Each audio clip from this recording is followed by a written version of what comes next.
الحمد لله رب العالمين والصلاة والسلام على سيد المرسلين وعلى آله وأصحابه وأهل بيته وأولياء أمته أجمعين. قال الله تبارك وتعالى في القرآن المجيد والفرقان الحميد: وما أرسلناك إلا رحمة للعالمين. آمنت بالله ورسوله وصدق الله المولانا العظيم. حضرت مفتی اسم بامسمہ محبوب علی شاہ صاحب، ڈاکٹر شاعر اللہ خان صاحب، مشائخ رامپور، علماء رامپور، معزز سامعین و حاضرین، عزیز طلباء، نوجوان فضلاء، اس سے پہلے کہ اس باوقار، بارونق، بابرکت مجلس میں کچھ عرض کرنے کی جسارت کی جائے، آئیے ہمارا مل کر اپنی اس مجلس کو مزید متبرک بنانے کے لیے بارگاہ نبوت اور بارگاہ اہل بیت نبوت میں درود و سلام کا ہدیہ پیش کرنے کی سعادت حاصل کی جائے۔ اللہم صلی علی سیدنا و مولانا محمد معدن الجود والکرم ومنبع العلم والحلم والحکم وعلى آلہ واصحابہ واہل بیتہ وبارک وسلم۔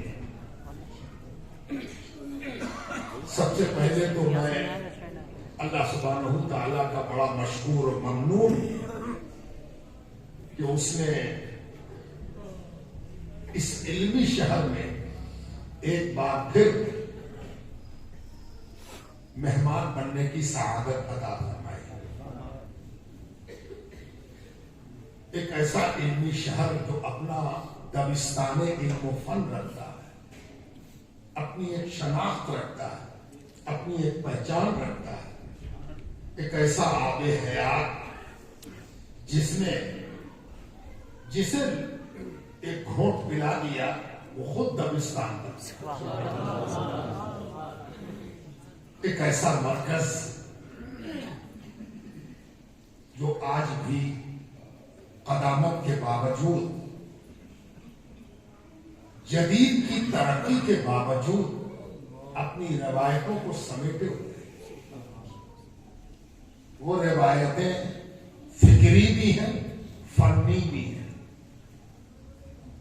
فنی اس لحاظ سے کہ آپ تو رامپور کے ہیں، لیکن اب دنیا کسی سے پوشیدہ نہیں ہے۔ کلام پڑھنے کا جو انداز آج کی دنیا میں پایا جا رہا ہے، وہ بھی رامپور میں دیکھنے سے پتہ چلتا ہے کہ کل کا انداز یعنی فن یہاں ویسے ہی محفوظ ہے جیسا کہ یہاں ہونا چاہیے۔ جس انداز سے کلام پڑھا گیا، شاعری کو پیش کیا گیا، اس کی ادائیگی، اس کا نشیب اور اس کا فراز دیکھنے کے لائق، سننے کے لائق، اتباع کے لائق۔ اسی طرح سے جو فکری دبستان ہے،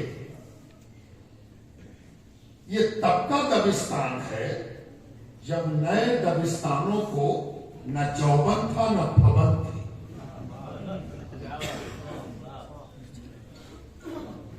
یوون بھی یہیں سے ملا، پھبند بھی یہیں سے ملا۔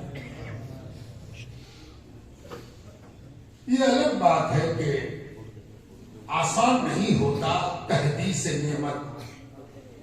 اگر تحدیث نعمت آسان معاملہ ہوتا تو قرآن میں اس کا حکم نہ دیا جائے۔ قرآن کے حکم سے یہ ثابت ہوا کہ تحدیث نعمت آسان نہیں ہے۔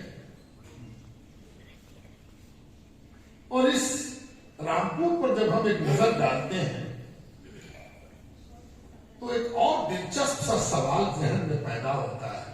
ابھی حضرت مفتی صاحب فرما رہے تھے 1774 میں فیض اللہ خان نے رامپور کی بنیاد ڈالی، مصطفیٰ باد نام رکھا۔ الہ آباد ابھی اس کو بٹانے کی کوشش ہو رہی ہے۔ مصطفیٰ باد اگر باقی بھی ہوتا تو آج کوئی جرأت کرتا، اور مصطفیٰ باد سے مصطفیٰ کی باتیں نکلے ہیں، اس میں غیرت کیا ہوتی؟ رامپور سے وہ بات نکلے،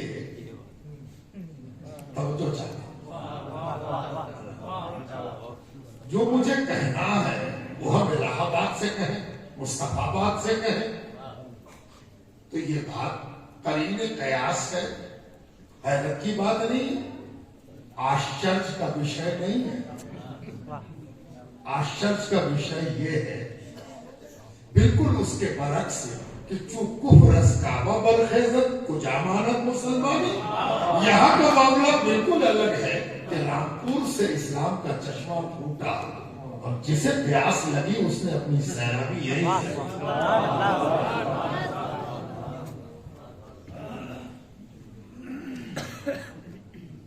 آج نہیں کہ آج عرس کا موقع ہے اور میں رامپور میں حاضر ہوں، تو آپ سے کچھ رامپور کی منقبت سنا رہا ہوں۔ غالب بھی یہاں آئے تھے، اور غالب نے شاید بڑے غور سے رامپور کو دیکھا ہوگا،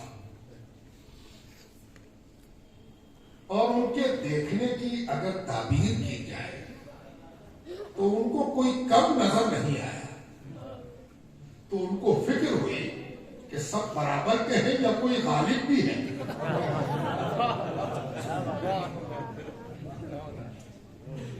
سب برابر کے تو ہیں، تو برابر والوں میں جب آدمی بیٹھتا ہے تو عموماً اچھے طالب علموں کو استاد کی تلاش ہوتی ہے، یا پھر سینئرز کی تلاش ہوتی ہے۔ بعض جگہ سینئرز اپنے سینئر ہونے کا مظاہرہ نہیں کرتے تو وہ جونیئرز کے لیے عذاب بن جاتا ہے، جس کے لیے قانون بنا کے ان کو روکنا پڑتا ہے۔ یہ الگ بات ہے کہ قانون روک پاتا ہے کہ نہیں، لیکن سچ پوچھئے تو سینئرز جونیئر کے لیے نعمت خیر مرحبا، بشرطے کہ وہ سینیارٹی اپنی انجام دیں۔ وہ ایک سیڑھی ہوتے ہیں جس سیڑھی پر چڑھنے کی آدمی کوشش کرتا ہے تاکہ استاد کو سینئرز کی نگاہ سے دیکھ سکے۔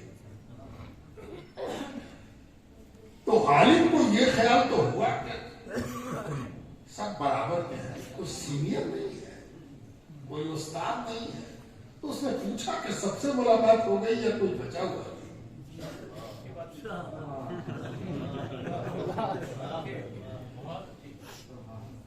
رامپور میں قبلہ تلاش کر رہے ہیں، اور پھر آپ جانتے ہیں یہ شہر رامپور ہے۔ میں پورے واقعے کو آپ کے سامنے دہرا کر اپنے حافظے کا امتحان نہیں دوں گا، اشارہ کافی ہے اس میں کہ آپ پہلے اشارت۔ تو جب غالب کا یہ حال ہوا، جو بغیر وظیفے کے تعریف نہیں کرتے تھے، پتہ نہیں یہاں کون سا وظیفہ ملا تھا کہ یہاں کے وظیفہ خار ہو گئے۔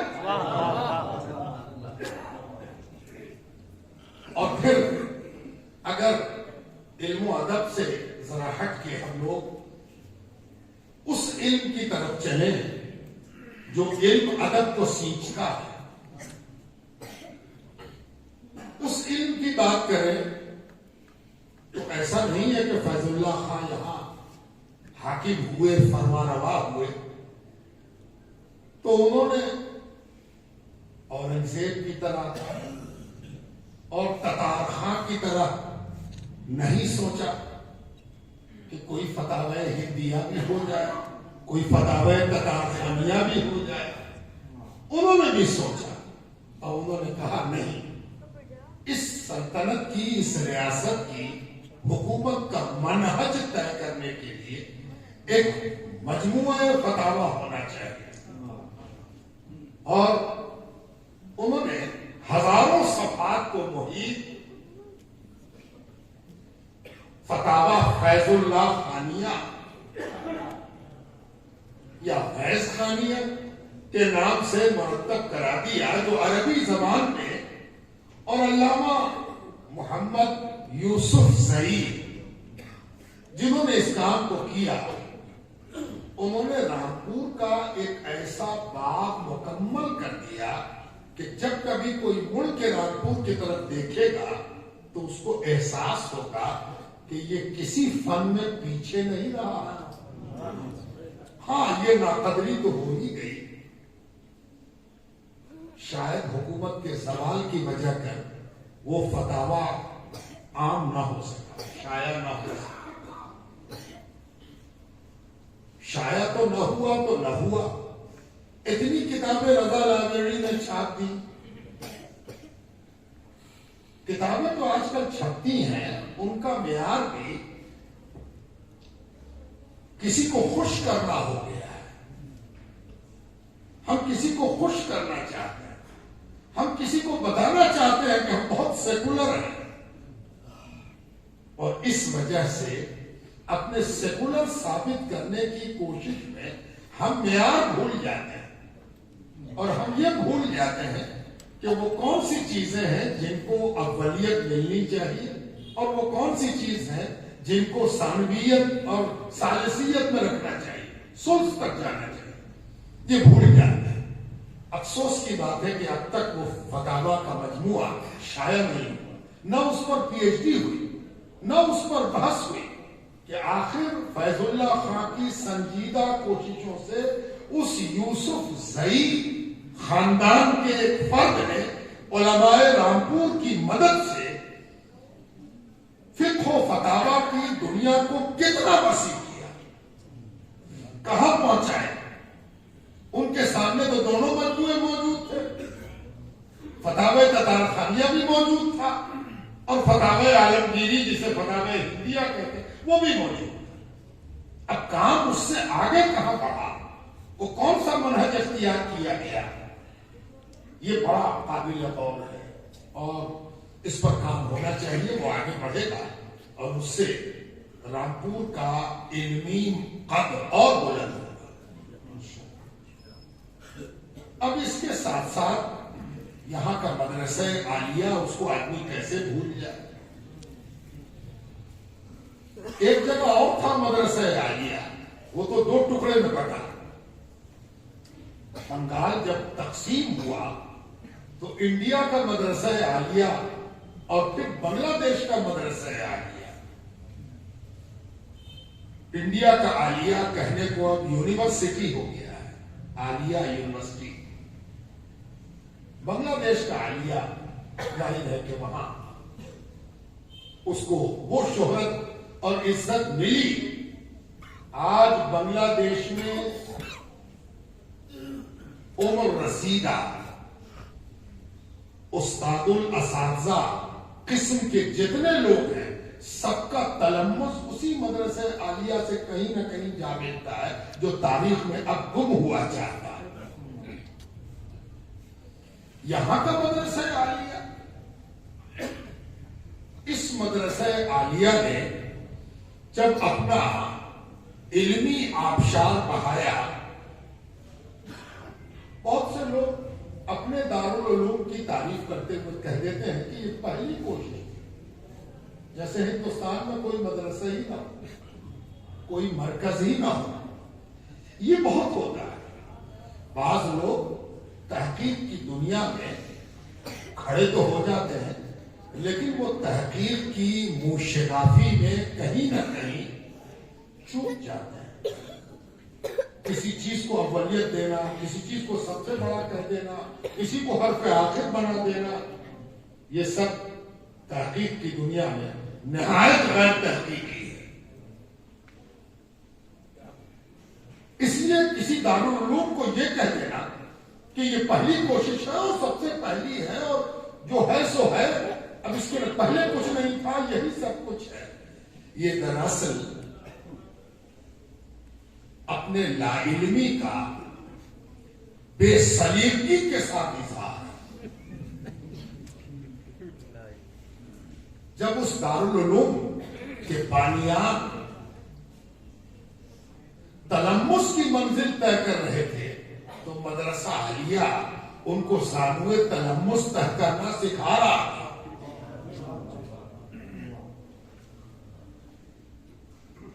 اور یہاں علم و فن ہی نہیں، علم و فن کی ایک ایسی شاخ جو بظاہر بڑی خشک ہے لیکن بغیر اس کے ایک نئے پیسے کا حساب نہیں ہوتا. اس کو علم ریاضی کہتے ہیں.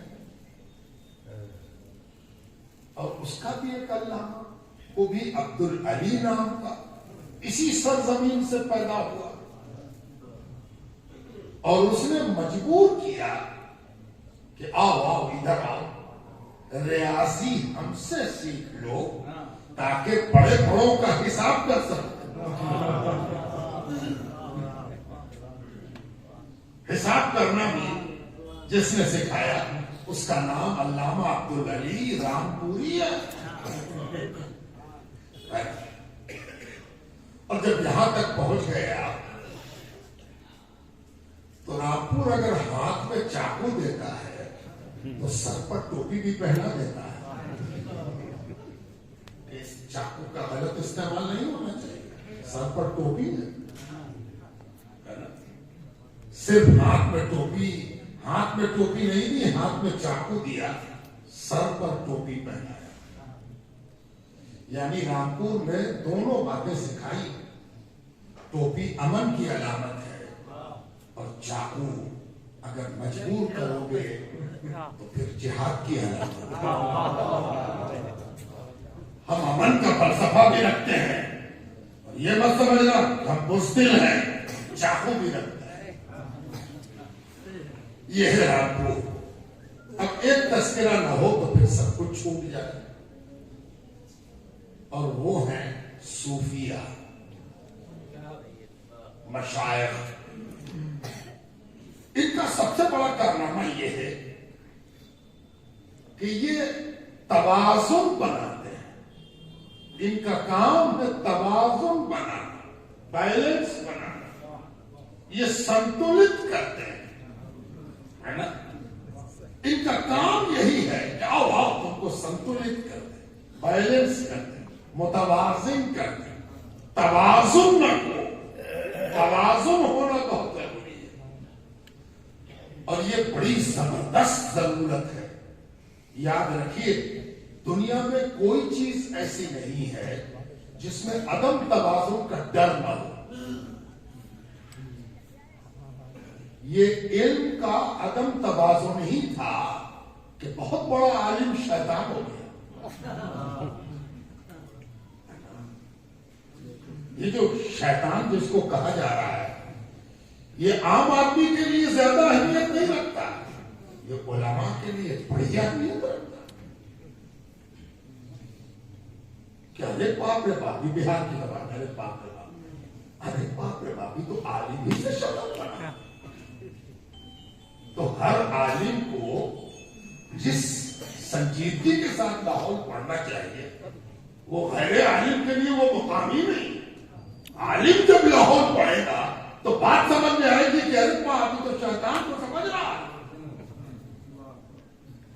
ہے نا. تو یہ توازن صوفیہ کے یہاں پایا جاتا ہے. اور میں آپ سے کیا عرض کروں کہ اگر آپ مدرسے کے نصاب پر نظر رکھتے ہیں تو طلباء بڑی تعداد میں ہیں، نوجوان فضلاء ہیں، اساتذہ کی سب بھری ہوئی ہے. 50 سال سے زیادہ کا تدریسی تجربہ رکھنے والے سب کے محبوب یہاں بیٹھے ہیں. نصف صدی پڑھا دی، یعنی کئی جنریشن پڑھ گیا. دادا بھی کہیں گے میرے استاد، ابا بھی کہیں گے میرے استاد، اور بیٹا کہے گا میرے تو استاد.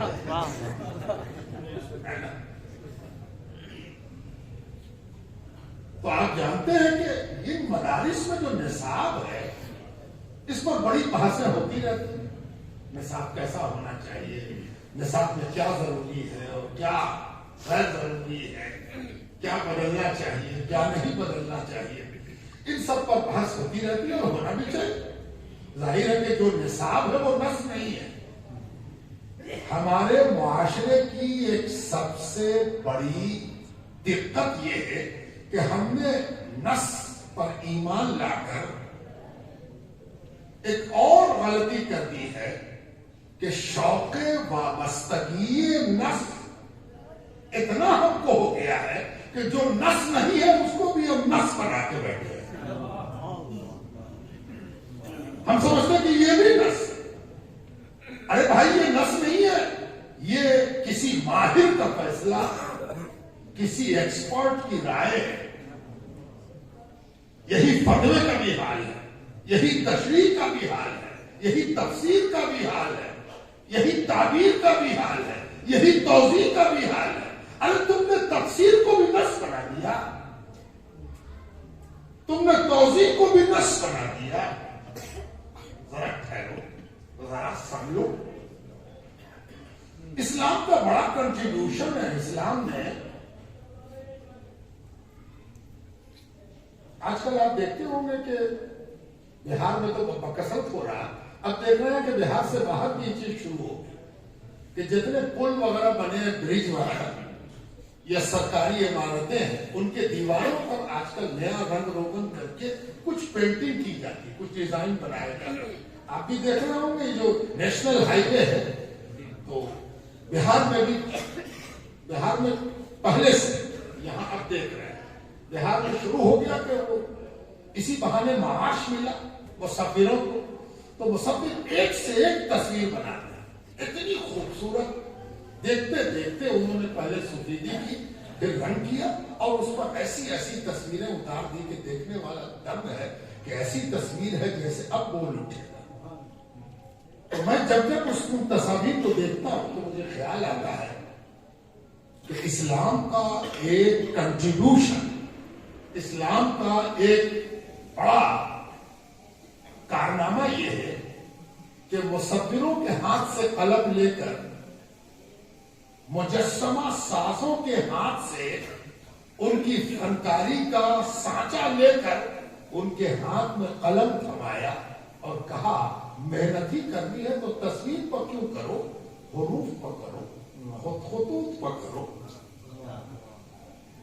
اور نہ نسخ لکھو, نستعلیق لکھو, خط ماہی لکھو, خط گلدار لکھو, خط شکستہ لکھو, ہے نا. یہ جو ادھر سے ہٹایا یہ ادھر لا کے لگایا, ہے نا. اور کمال ہو گیا, دنیا میں کسی قوم کے پاس کیلیگرافی میں اتنا اسکول نہیں ہے جتنا مسلمانوں کے پاس کیلیگرافی میں ہے. کتابت, خطاطی لاجواب بات ہے. ایسا کیوں ہوا؟ ارے ہم مجسمہ بناتے یا تصویر بناتے, وہاں سے جو ہٹے تو انٹیلیجنسیا کہاں جاتی, کمال کہاں جاتا. میرے اندر جو صنائی ہے, خالقیت ہے, اس خالق اعظم کے صدقے میں, تو اس خالقیت کو ٹانگ دیا گیا لکھنے اور پڑھنے کی طرف. یہ بہت بڑا انقلاب ہے, یہ اسلام کا کنٹریبیوشن ہے. یہ دنیا کو بتانے کی ضرورت ہے کہ دیکھو اسلام نے لکھنے اور پڑھنے کو کتنی اہمیت دی, کہ پڑھنے میں اگر تنوع تھا تو لکھنے میں تنوع نہیں ہوتا تھا. ہم نے وہ بھی کر کے دکھا دیا. یہ کتابت کا تنوع ہے. تو اس رامپور میں یہ کمال بھی دیکھنے میں آیا کہ یہ جو صوفیہ ہیں, انہوں نے صوفیہ کا جو مشرب ہے, صوفیہ کے کام کرنے کا جو طریقہ ہے, جو اسکول آف تھاؤٹ ہے, جو میتھڈ ہے, وہ بڑا امپورٹنٹ ہے. یہ جو نصاب ہے مدارس کا, میں اس پر ایک ریمارک دے رہا ہوں, ذرا غور سے سنیے گا. کتابیں بہت نہیں بدلی ہیں,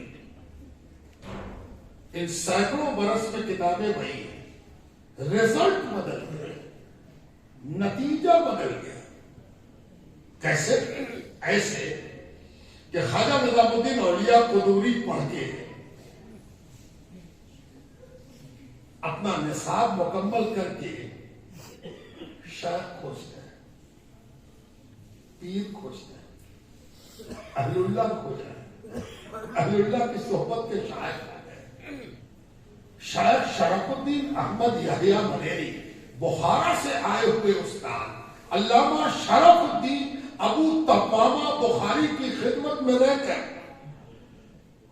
علم شریعت کے علاوہ علم کیمیا، سیمیا، ہیمیا بھی پڑھ گئے،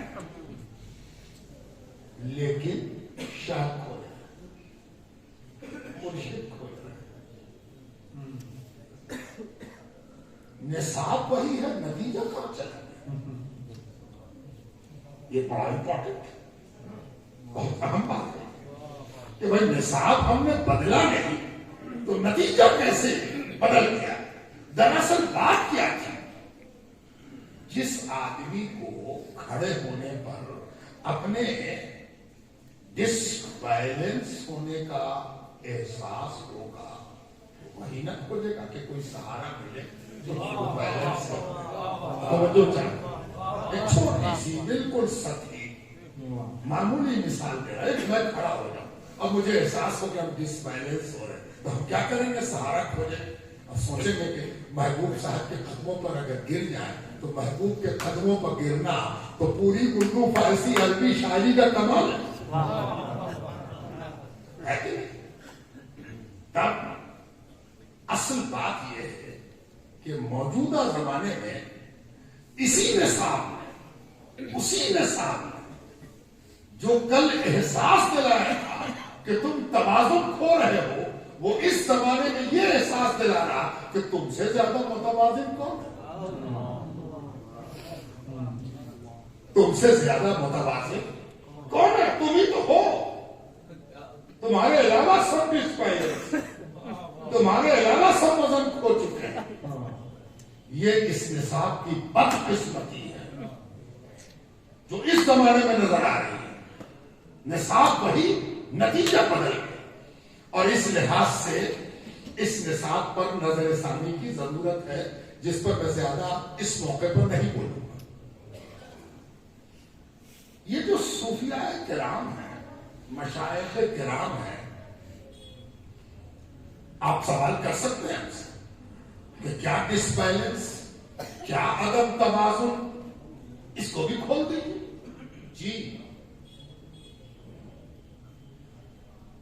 آج کے جو مسائل ہیں جب ان پر آپ ایک نظر ڈالیں گے تو آپ کو محسوس ہوگا کہ مسلمانوں کے سارے مسئلے کا جو ان کے آپس میں چلتا ہے، مسلمانوں کے آپسی تنازعات، آپسی اختلافات، ان کو کوئی کہے آپ سے کہ ایک جملے میں سمیٹ دیں۔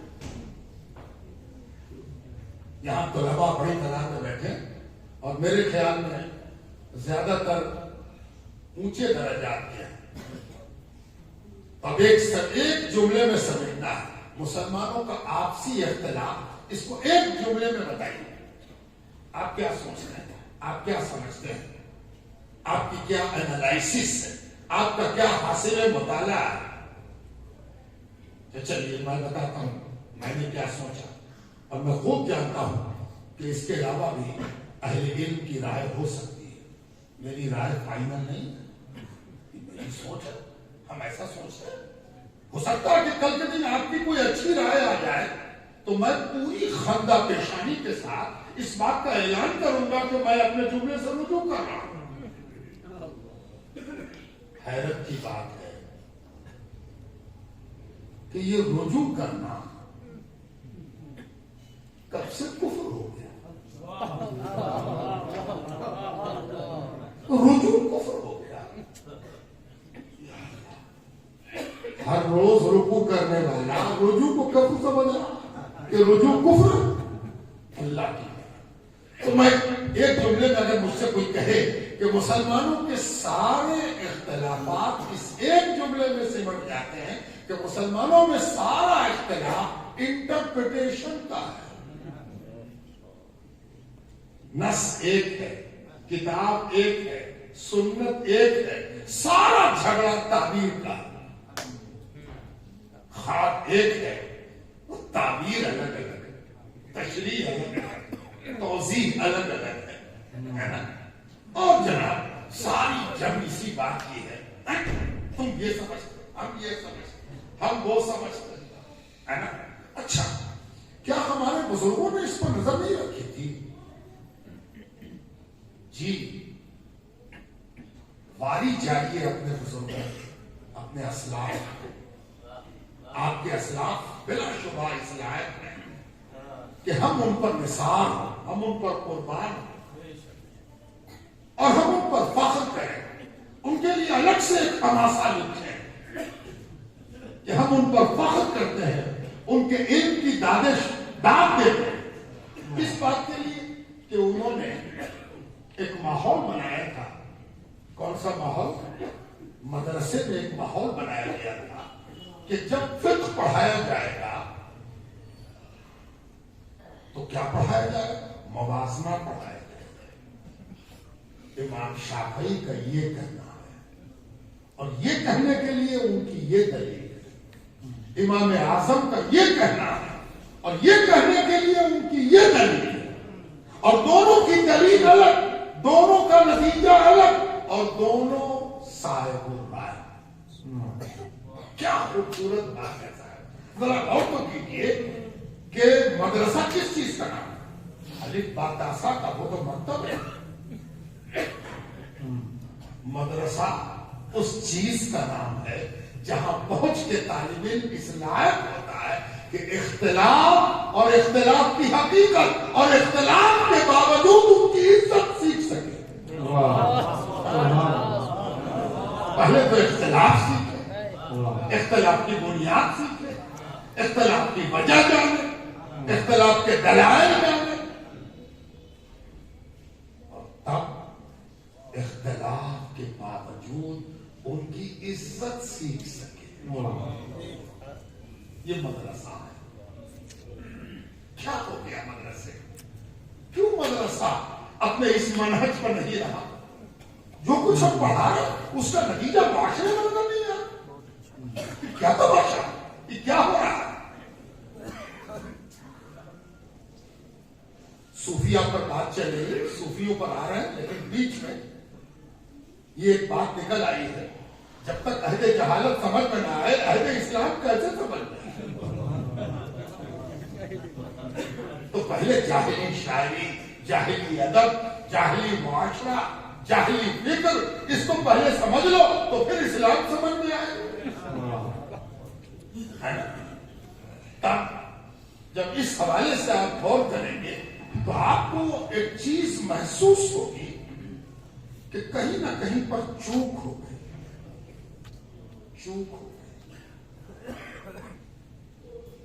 اور یہ چوک بڑی خطرناک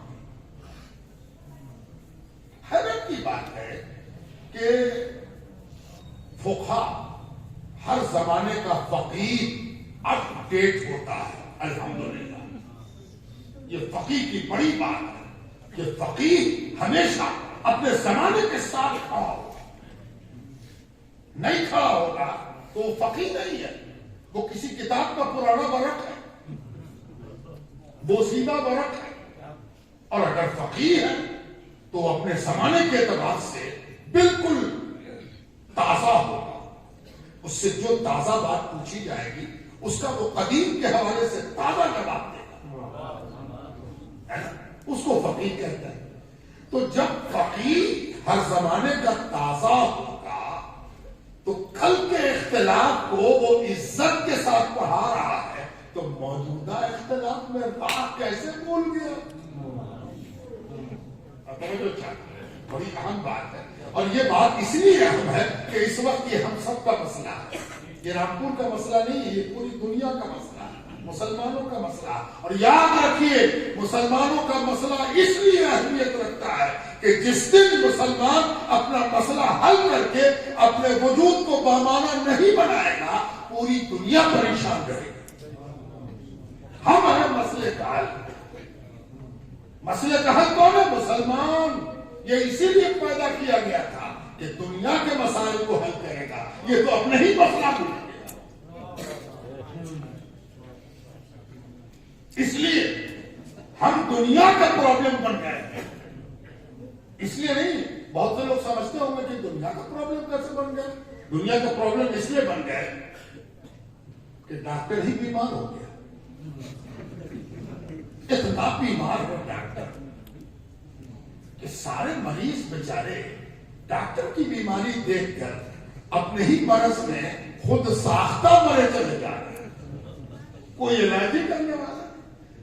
مسلمان حکیم ہے، ڈاکٹر ہے، طبیب ہے، اس کا کام ہے لوگوں کا علاج کرنا. وہ کیا علاج کرے گا؟ وہ تو خود بیمار ہو گیا، وہ تو خود پریشان ہو گیا، وہ تو خود الجھ گیا، وہ تو خود پریشان ہے. خود حکیم ہے، خود اٹینڈنٹ ہے نا، خود مریض ہے. عجیب حال ہے. اس حال میں، اس معاملے میں جب صوفیاء کرام کی طرف آپ دیکھیں گے تو آپ کو پتہ چلے گا کہ اختلاف پڑھاتے علماء ہیں. اختلاف کے باوجود عزت کرنا پڑھاتے علماء ہیں.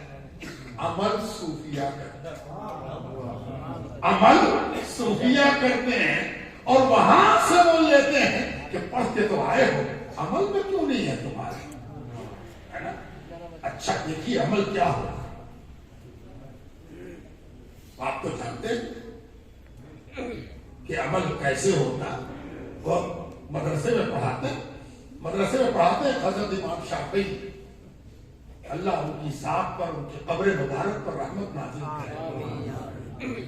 کس کے کہیے یہ بھی حنفی ہونے کی دلیل ہے. امام شافعی کے لیے آپ کے دل کا دروازہ اسی طرح کھل رہا ہو جیسے امام اعظم کے لیے کھلتا ہے نا. اور یہ فیضان ہے، یہ فیضان رکتا نہیں ہے. یہ فیضان جانتے ہیں کس کا ہے؟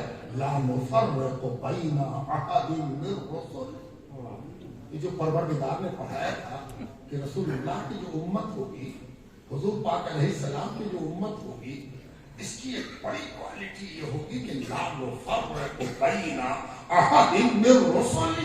یہ کسی رسول کے ساتھ تفریق نہیں کرے. تو جو رسولوں میں تفریق نہیں کرتا وہ ائمہ کی تفریق کیسے کرتے؟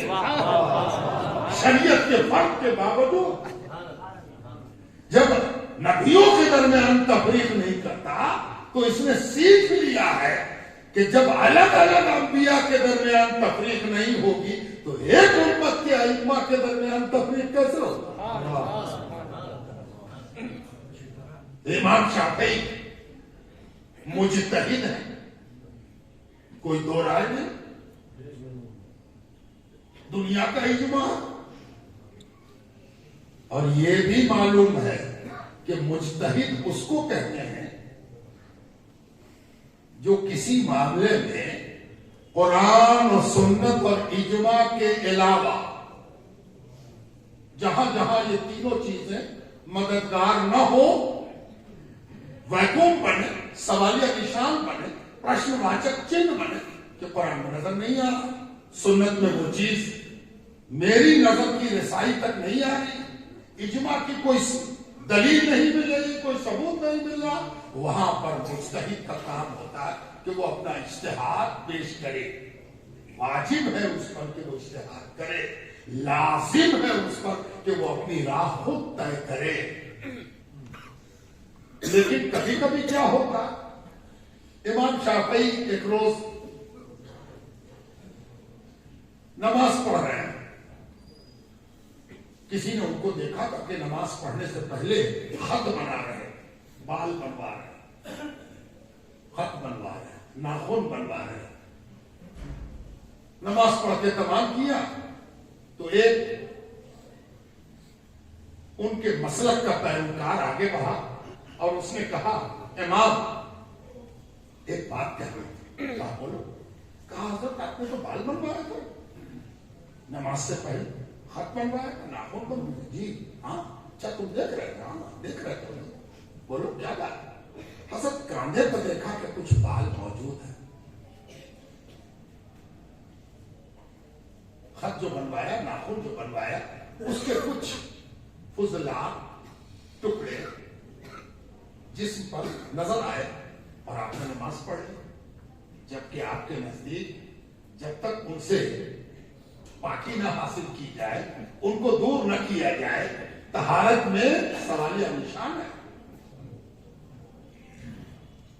اب امام شافعی کا جواب سنیے اور دیکھیے اسلام کس منہج پر ہمیں لے جانا چاہتا ہے، اسلام کیا کہنا چاہتا ہے، اسلام کیا بتانا چاہتا ہے۔ امام شافعی نے جواب دیا، امام ابو حنیفہ کے نزدیک بالوں کے کچھ اجزاء اگر بدن پر نظر آ جائے تو طہارت میں فرق نہیں پڑتا۔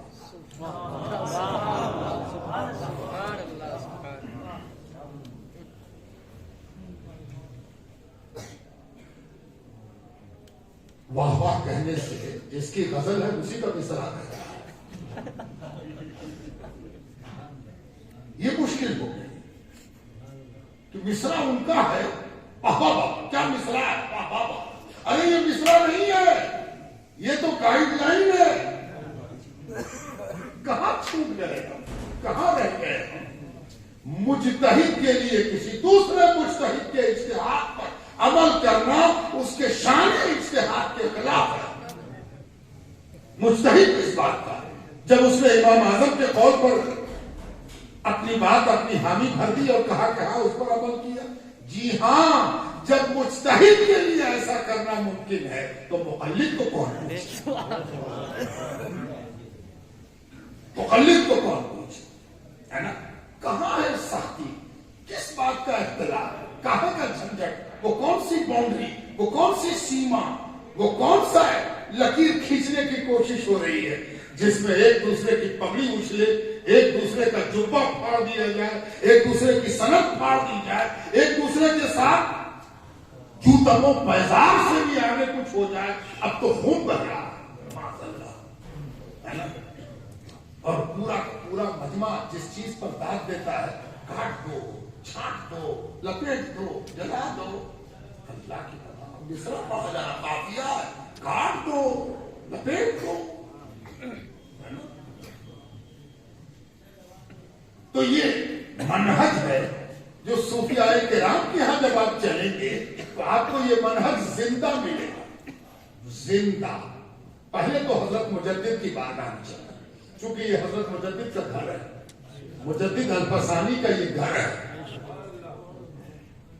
حضرت مجدد مشہور واقعہ میں دہراؤں گا نہیں کہ جب ان سے کسی نے کہا کہ نصیحت کیجیے حضور، نصیحت کیا گیا، آئے نہیں، لوگ کہتے ہیں کہ قبر میں زندہ ہیں کہ نہیں ہیں، قبر کی زندگی پر سوالیہ نشان اٹھاتے ہیں۔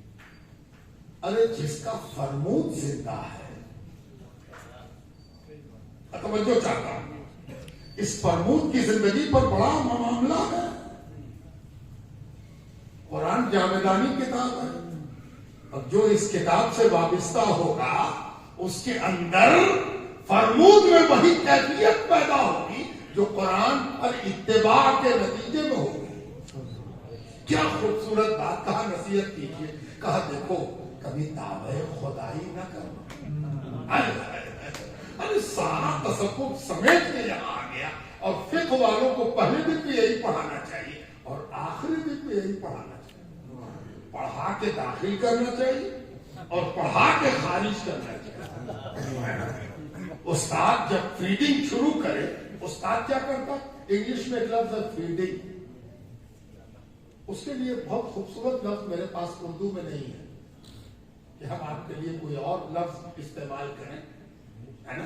ہندی میں ایک لفظ ہے لیکن وہ بہت زیادہ مہذب نہیں ہے، استم پان، ہے نا؟ یہ استاد کیا کرتا؟